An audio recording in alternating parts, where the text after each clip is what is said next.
Ania ang nagunang tudling sa Ronda Brigada. Amahan, sikop sa pagpamaligya og droga online. Lalaki, samdan human nakigpinusilay sa kapulisan.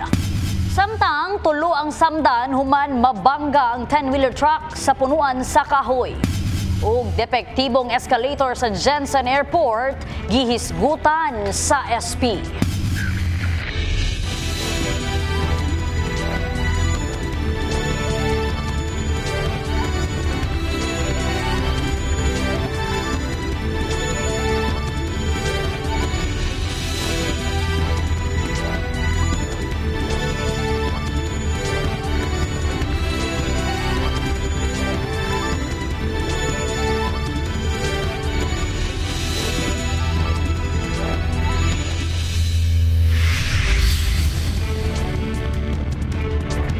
Sir Jen, mayong hapon. Adlawng Sabado, Mayo 4, tuig 2024. Live gikan dinhi sa Brigada News Center. Ako ang inyong kabrigada nga maghatod sa inyong mga balita, dili lamang sa Sir Jen, ingon man sa managlahing rehiyon. Ug kini ang Ronda Brigada.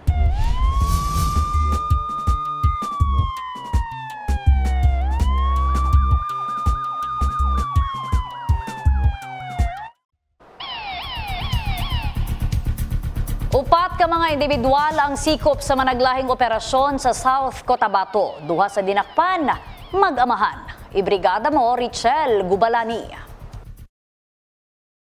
Wala na naglipod-lipod pa ang amahan nga si Kenneth, 28 anyos, residente sa barangay Magsaysay, Pulumulog, South Cotabato, sa pag-angkon nga lambigit siya sa illegal nga droga.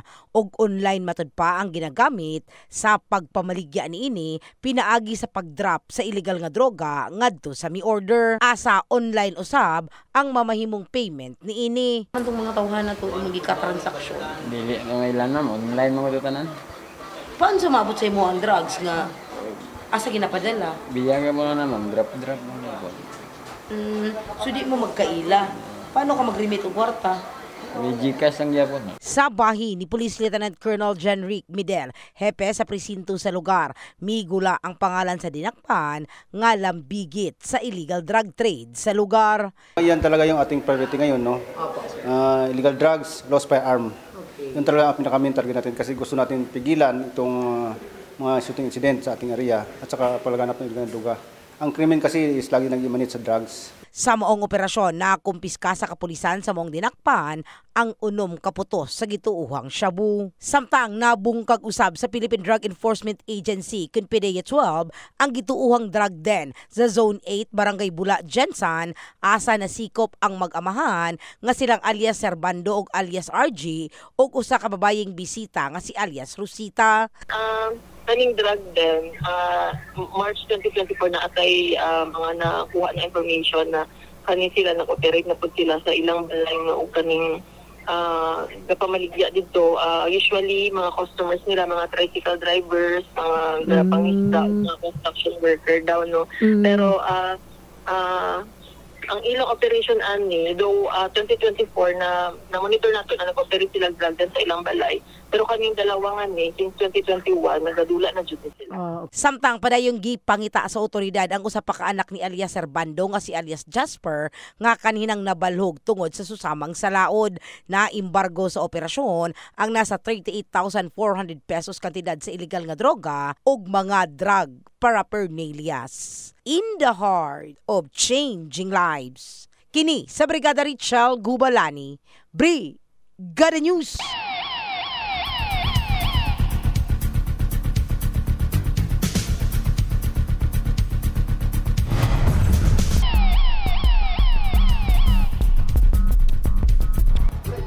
Samdan ang tulo ka individual human maipit ug maigo sa mga semento nga karga sa usa ka 10-wheeler truck nga nawadan og preno sa Purok 7 Barangay Poblasyon, Tupi, South Cotabato. Usa ka motorsiklo nadamay. Ibrigada mo, Enami Mugpon.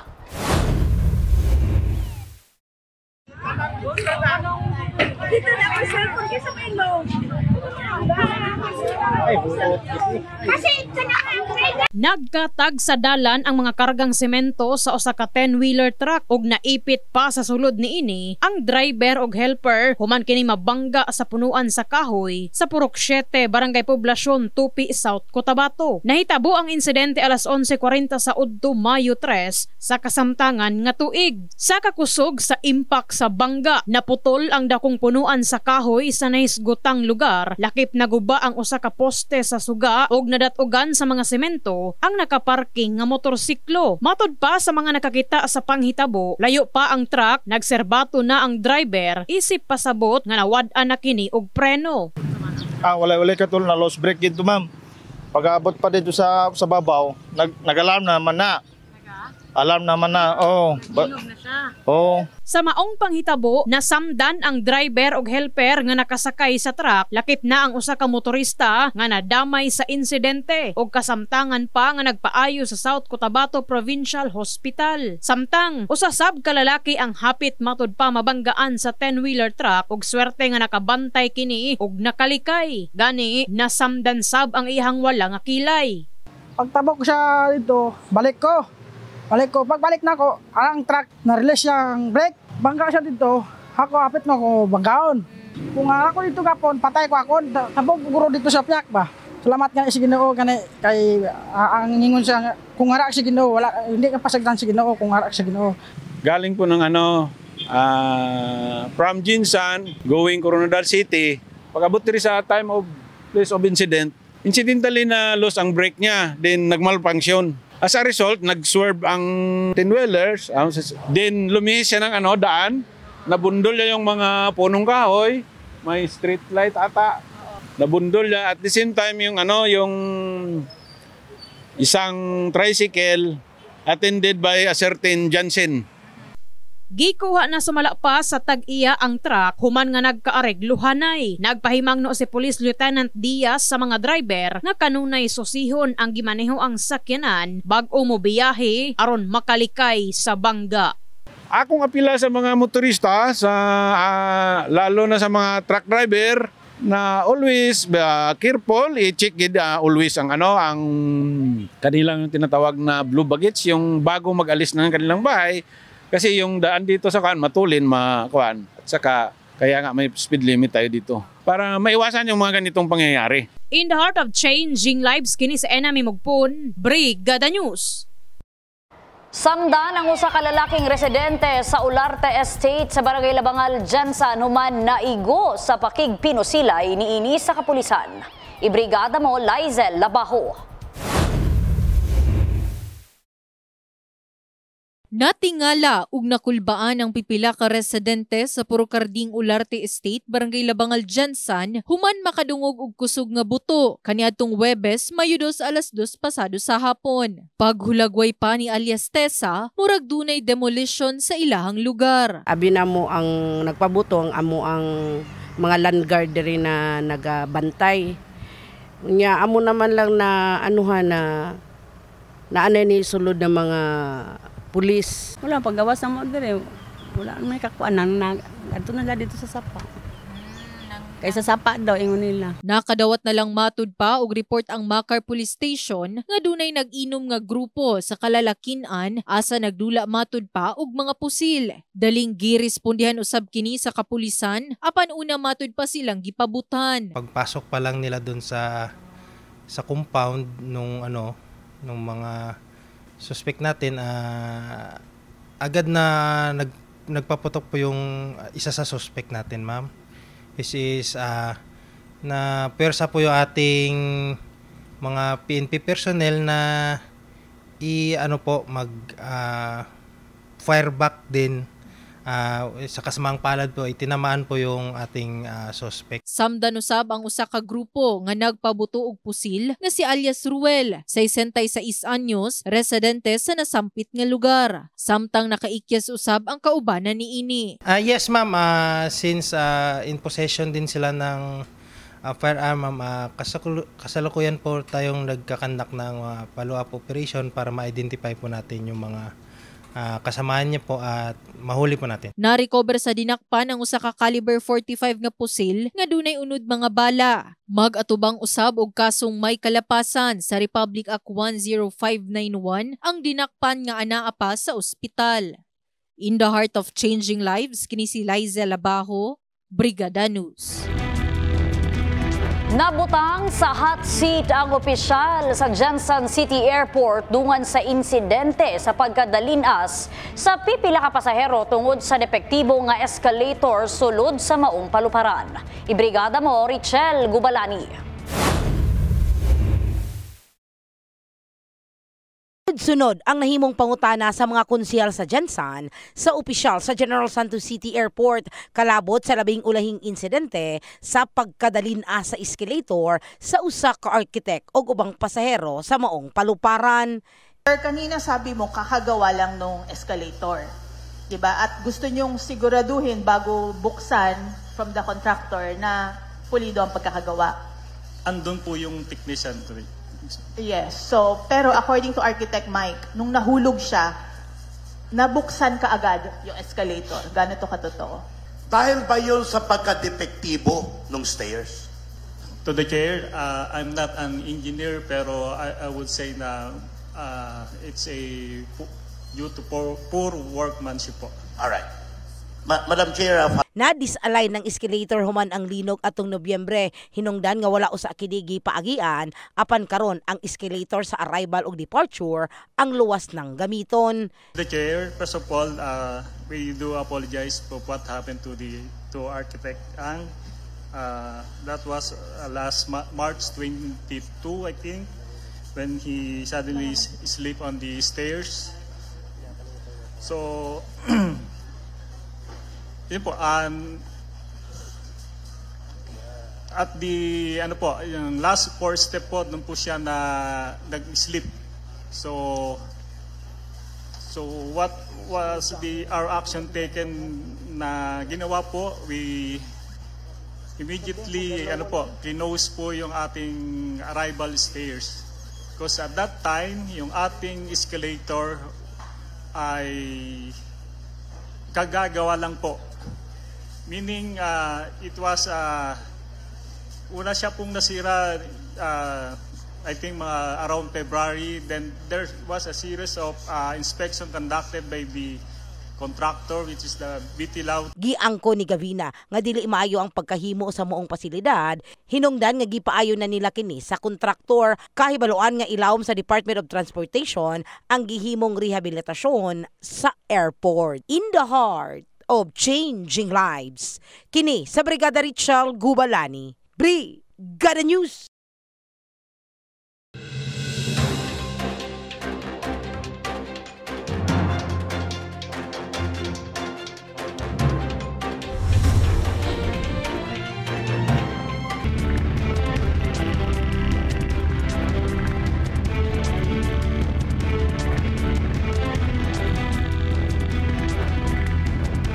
Gipanghinaot ni Chairman Marmar Ridocto nga mahimong regular na ang koleksyon sa ilang basura sa Purok Human nga maabtan og tagduha ka bulan ay kolektahon. Sigon sa naisgutan nga dili ikalilong nga siya ang sudyaan sa mga residente og nganong wala na kolekta ang ilang mga basura.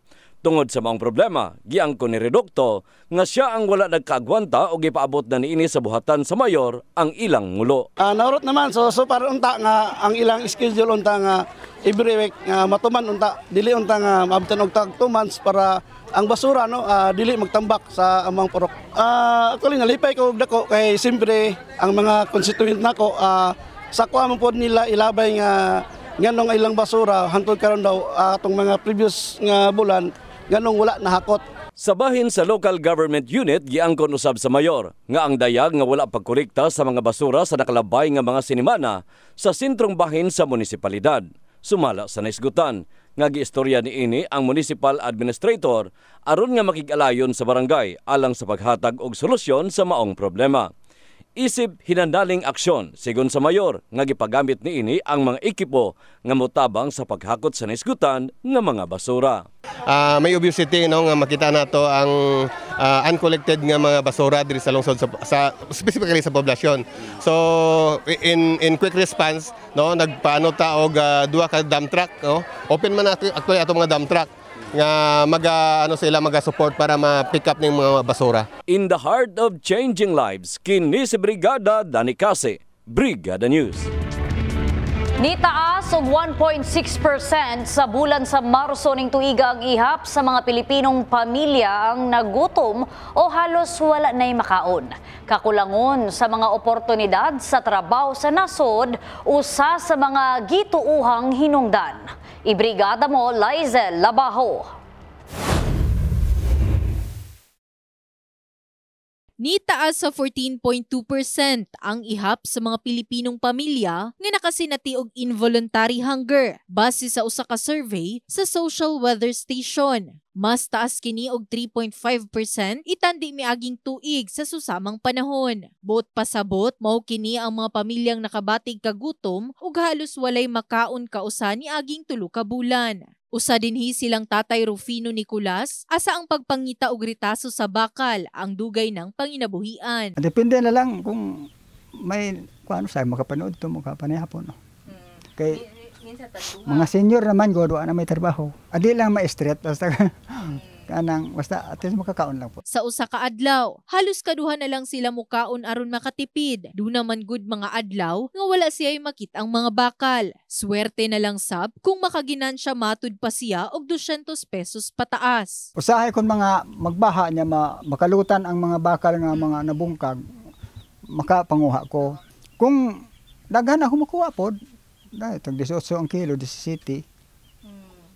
Pero kung gamay mo lang po. Komento pa sa National Anti-Poverty Commission sa Region 12, usa sa posibleng rason, mao ang kakulangon sa mga oportunidad sa trabaho sa nasod. Dapat ang atong gobyerno is dapat labi na gid sa local government nato, no?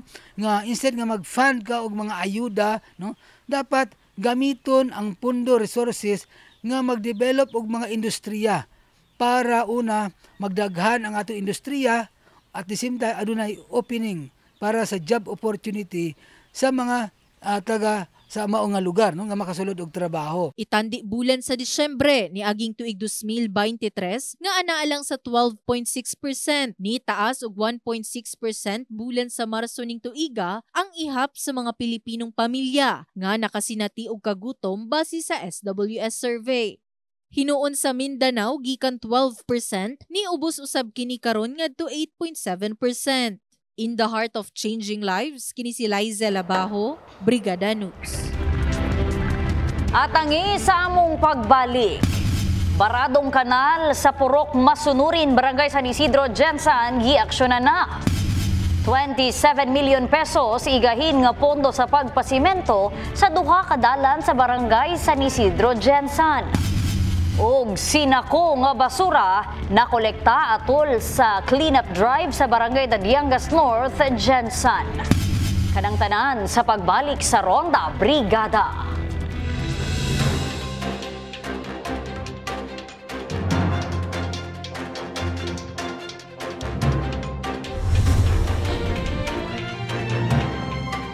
Residente sa Purok Masunurin, Barangay San Isidro, Gensan ang paghimo og aksyon sa barangay sa baradong kanal sa ilang lugar. Gani nagpahinomdom sab sa publiko ang mga opisyal nga dili sila magduha-duha nga muhatag og penalidad sa sikinsamang masakpan nga nagapataka og labay sa ilang basura.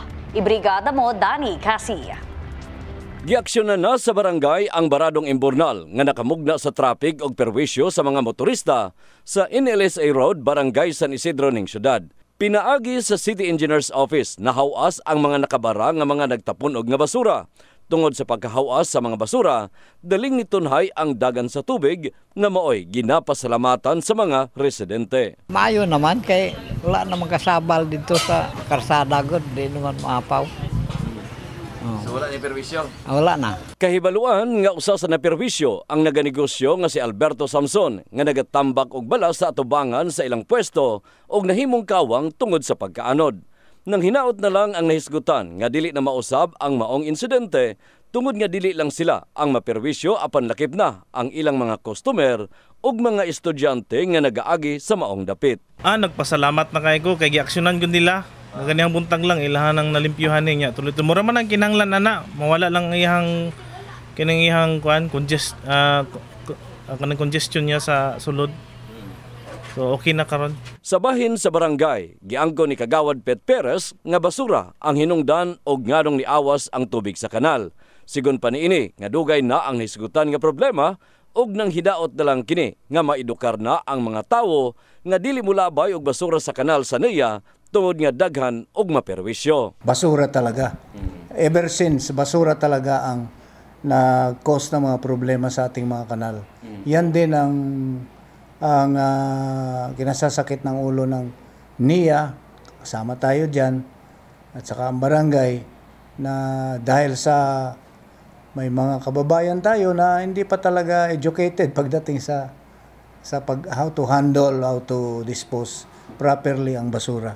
Ginapahinumduman usab niini ang katawhan sa ilang barangay nga kun adunay madakpan nga nagalabay og basura sa dili insaktong labayanan, siguradong manubag sa silot base sa ordinansa nga may naa sila.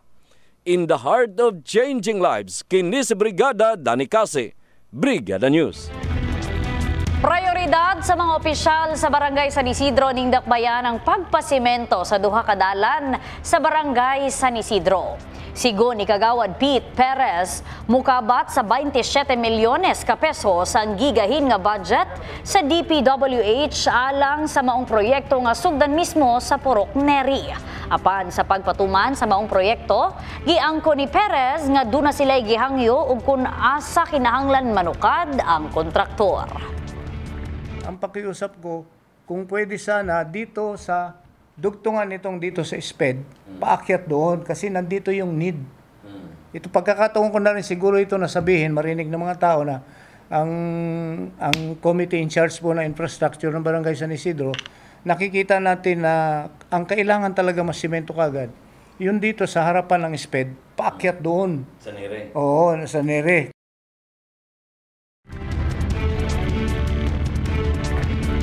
Nagmalampuso ng cleanup drive sa Kabrigadahan Juan Tahanan sa Barangay Dadiangas North, Jansan, kaganihang buntag. Kauban ang lain-laing organisasyon ug ahensya sa gobyerno. Sinako nga basura nakolekta.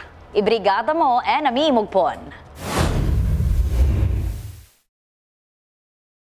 Gilibot sa nagkadaiyang grupo nga misalmot sa clean-up drive activity ang Albano Street, Macopa Street, Laurel Street ug Bulaong Avenue sa Barangay Dadiangas North, Jansan adlong Sabado, Mayo 4. Bit-bit ang mga silhig ug sako, nagtinabangay ang tanan aron mahinluan ang kadalanan asa nakatambak ang mga basura. Usa sa mga nag-volunteer mao si Mark Montero, dako niining kalipay nga nakatabang matud pa siya sa komunidad.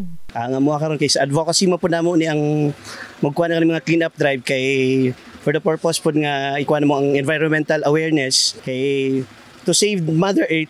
Mother Earth is to save also ourselves. Dako po tabang ba yan, no? Kaya kung kaso magnaami mga responde, mo ganin na inyo na mga sahin, mga kakosan ng mga rubbish fires. So at the same time at least ma-prevent po ba ang atong mas importante yun nga na i-cleanliness sa atong palibot.